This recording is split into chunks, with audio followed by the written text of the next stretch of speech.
लताफत बुरी लगती है, समझ जाते हैं कि जिस्म बीमार है। पानी अच्छा नहीं लगता, समझ जाते हैं कि जिस्म बीमार है। खाना अच्छा नहीं लगता, समझ जाते हैं कि जिस्म बीमार है। मगर रूह बीमार है, ये कैसे पता चलेगा?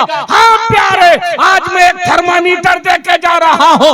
खाना अच्छा ना लगे तो समझना कि जिस्म बीमार है, और नबी का एहतराम अच्छा ना लगे तो समझ जाना कि रूह बीमार है। नबी की ताज़ीम अच्छी ना लगे तो समझ जाना कि रूह बीमार है। सलात व सलाम के बाद अगर पैर में पोलियो मार दे तो समझ जाना कि रूह बीमार है।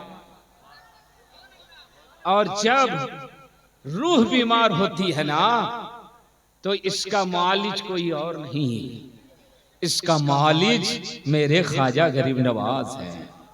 बोल दो ना भाई सुभान अल्लाह। इसका डॉक्टर गौसे आजम है, इसके मालिज आला हजरत इमाम अहले सुन्नत है, औलिया इकराम है, बुजुर्गाने दीन है। ये दिल सरदार है, दिल सरदार है। मेरे आका ने फरमाया, सहाबा तुम्हारे जिस्म में गोश्त का लोथड़ा है, वो संवरता है तो पूरा जिस्म संवरता है, वो बिगड़ता है तो पूरा जिस्म बिगड़ता है। सहाबा ने पूछा, या रसूल अल्लाह वो गोश्त का लोथड़ा क्या है?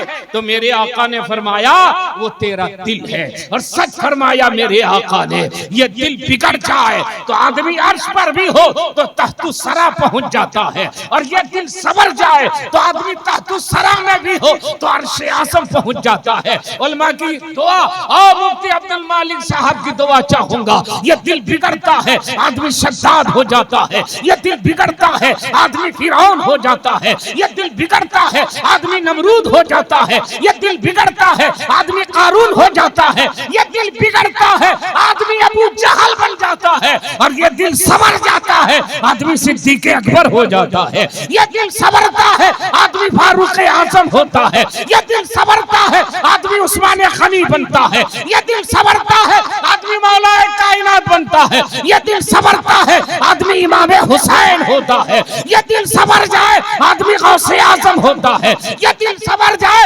आदमी ख्वाजा गरीब नवाज होता है, ये दिल संवर जाए आदमी मखदूम बिहारी होता है, ये दिल संवर जाए आदमी गौसे बंगाला होता है। एक जुमला सुनो रामगढ़ का, सुन्नी मुसलमान, ये दिल बिगड़ जाए तो आदमी थानवी बन जाता है, और ये दिल संवर जाए तो आदमी आला हजरत बन जाता है। इसलिए अपने बेटे को डॉक्टर भी बनाइए और अपने बेटे को हाफिजे कुरान भी बनाइए, आलिम दीन भी बनाइए। और अगर आलिम के साथ डॉक्टर हो जाए, आलिम के साथ इंजीनियर हो जाए, आलिम के साथ प्रोफेसर हो जाए, हाफिज के साथ वो इंजीनियर बन जाए, तो 4 चांद लग जाएगा। वो दीन को भी देखेगा और दुनिया को भी देखेगा, दीन की भी जिम्मेदारी समझेगा और दुनिया की भी जिम्मेदारी को समझेगा। इसलिए मदरसे के लोग बहुत बड़ी जिम्मेदारी पूरी करते हैं। मदरसे के लोग इतना बड़ा काम करते हैं कि आप तसव्वुर नहीं कर सकते हैं, आप सोच नहीं सकते हैं।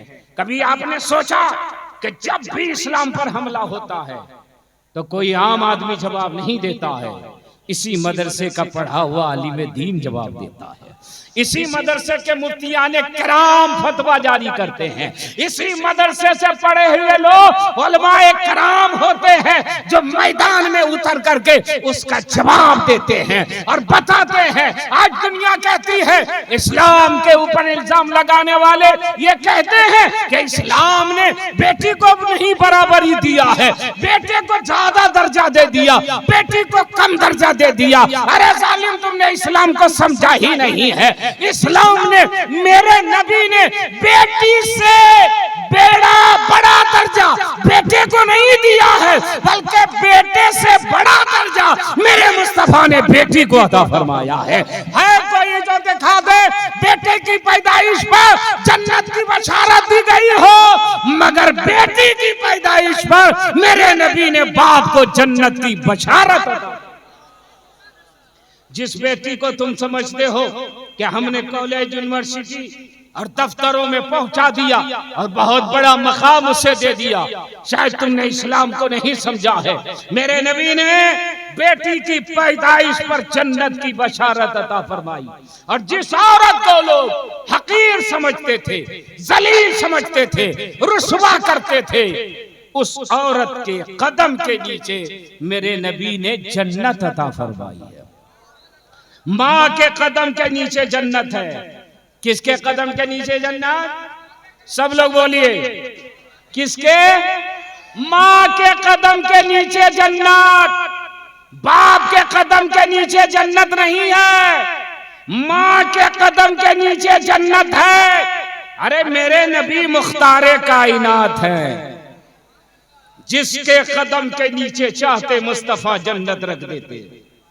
बाप के कदम के नीचे भी रख सकते थे, मगर मेरे नबी ने बाप के कदम के नीचे जन्नत नहीं रखी, माँ के कदम के नीचे जन्नत रखी। जानते हैं क्यों? औरत मजलूम थी, मर्द जालिम था। यही औरत सताई जा रही थी और यही मर्द सता रहे थे।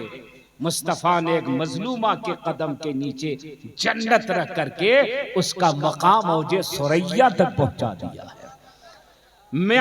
माँ के नाम पर जो आप मचलते हैं, या माँ से जो आप इतनी अकीदत और मोहब्बत रखते हैं, ये एहसान है इस्लाम का, ये करम है इस्लाम का कि इस्लाम ने सारे लोगों के दरमियान जो जलील और रुस्वा हो रही थी, इस्लाम ने उसे बावकाम बनाया, बावकार बनाया, उस मकाम तक पहुंचाया जहां आदमी सोच नहीं सकता है, जहां आदमी तसव्वुर नहीं कर सकता है। आज लोग इंसानियत की बात करते हैं, मानवता की बात करते हैं। अमेरिका बहुत चिल्लाता है, इंसानियत की बात करता है, जमहूरियत की बात करता है, मानवता की बात करता है, मगर आज फिलिस्तीन में हजारों बच्चे मारे जा रहे हैं, शहीद हो रहे हैं, हजारों औरतें शहीद हो रही हैं, और वही अमेरिका बम सप्लाई कर रहा है, हथियार सप्लाई कर रहा है। अभी इंसानियत कहां चली गई? अभी आदमियत कहां चली गई? अभी मानवता कहां चला गया? ये दुनिया वाले ढोंगी लोग हैं, झूठे लोग हैं। जब मुसलमान की बारी आती है तो उसे मानवता और इंसानियत याद आती है, और जब अपना मामला होता है तो आंखें बंद कर लेता है। मगर इस्लाम वो इस्लाम है कि खैर हो उसके ऊपर भी वही कानून है, अपना हो उसके ऊपर भी वही कानून। इस्लाम ने दो नजरिया पेश नहीं किया। मेरे आका का ज़माना है, एक औरत है, बड़े घराने की औरत है, उसने चोरी कर लिया और चोरी में पकड़ा गई। बात मेरे आका तक पहुंच गई। सरकार ने फरमाया उस औरत का हाथ काट दो, जो चोरी की है उसका हाथ काट दो।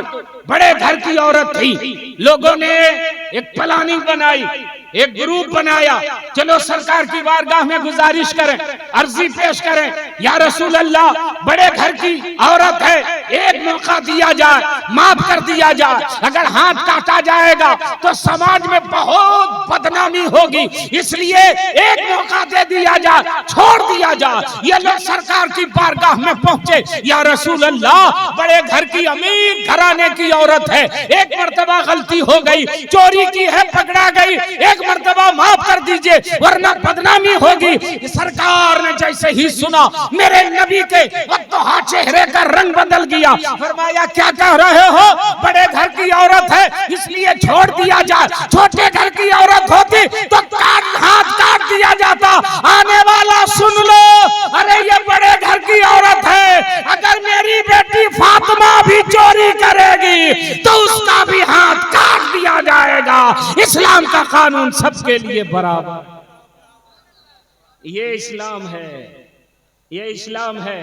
आज फिलिस्तीन में क्यों मार रहा है? कि मुसलमान मर रहे हैं, मुसलमान की औरतें मर रही हैं, मुसलमान के बच्चे मर रहे हैं।